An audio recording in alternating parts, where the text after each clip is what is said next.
Salut, moi c'est Shérif, ça fait plus de 4 ans et demi que j'apprends le japonais, j'ai eu mon JLPTN2 et maintenant ça fait plus d'1 an et demi que je vis au Japon. Et aujourd'hui dans cette vidéo, je vais vous expliquer pour moi quelle est la meilleure technique pour apprendre le japonais et surtout comment j'ai fait pour m'y prendre, pour apprendre le japonais. Du coup, moi j'ai commencé le japonais un matin de janvier 2022, seul dans ma chambre, en train de me dire, bon bah faudrait vraiment que je commence ce que j'ai toujours voulu faire, c'est-à-dire apprendre le japonais et partir vivre au Japon. Donc j'ai arrêté la fac, je suis retourné chez moi et j'ai commencé tous les jours à apprendre le japonais. Le meilleur conseil que je pourrais vous donner, et c'est ce avec quoi moi j'ai commencé, ce sont les vidéos de Julien Fontanier. Et ensuite, avant de vous expliquer ma technique, je vais vous donner quelques ressources très bonnes à avoir. Vous avez Boompro pour la grammaire qui est vraiment sympa.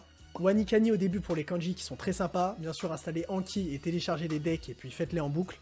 Et il y a ces chaînes YouTube que j'aime beaucoup, donc Japanese with Shun, la meilleure chaîne YouTube de tout le YouTube japonais du monde, c'est Nihongo no Mori. C'est grâce à eux que j'ai eu mon N2, franchement c'est les meilleurs. Donc moi ma routine de travail c'était que je bossais tous les matins parce que je préfère bosser le matin et que c'est là que je suis le plus productif et après je peux profiter de ma journée. Si toi t'es plus le soir, l'après-midi, je sais pas, fais ce que tu veux, mais comprends-toi, analyse-toi et puis ajuste. Donc par exemple vous lancez Netflix, vous voulez regarder un drama, un anime, vous mettez en japonais, sous-titré japonais.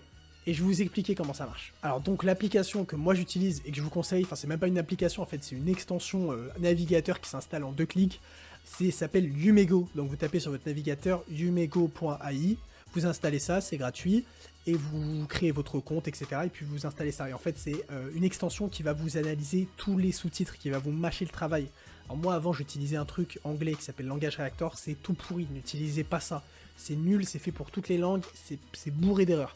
C'est un outil qui est 100% français et beaucoup plus quali parce qu'il fait que le japonais en fait.